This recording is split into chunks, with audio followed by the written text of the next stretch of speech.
So what exactly is a green job?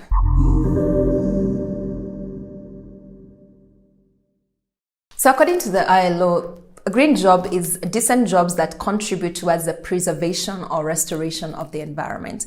And that definition is sort of changing in terms of as many people as get into this space.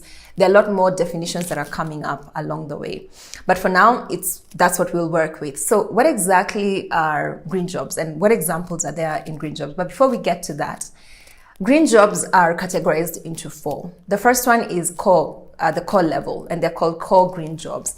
And at this level, these are the jobs that are directly responsible or directly involved, where the individuals in this space are directly involved in the removal, prevention, or avoidance of carbon emissions.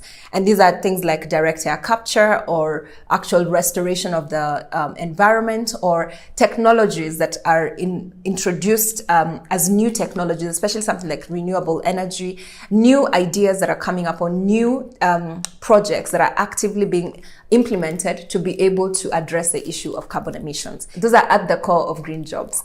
The next one is the enabling level. And the enabling level, these are jobs that are almost like an offshoot of the core level. And in this case, you have some examples like your retrofitting in terms of solar panels and other jobs that enable you, or that are enabled by reason of introduction of, say, installation of a wind plant.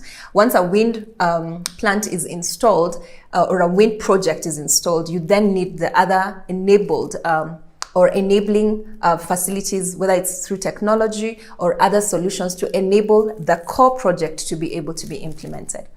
The third level is called enabling. Now, for example, you've had this question, and I'm sure many questions people would ask. So I'm in the finance sector, I'm in the IT sector, and I work in a maybe green conscious environment, or rather green conscious organization, or I work in IT, or I work in support or in admin, but in a very green, say a power plant that is renewable energy driven.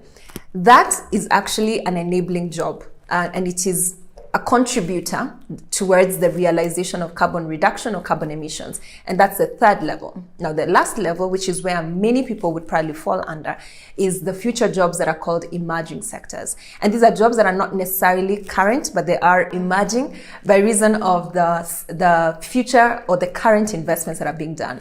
And those could range from fashion, in terms of sustainable fashion, or projects that are being implemented right now, like e-mobility, for example. They may not be full scale right now, but there are emerging sectors that are coming up that people could participate in, but at the moment they're not necessarily that many, and they're still at the testing stage for the most part.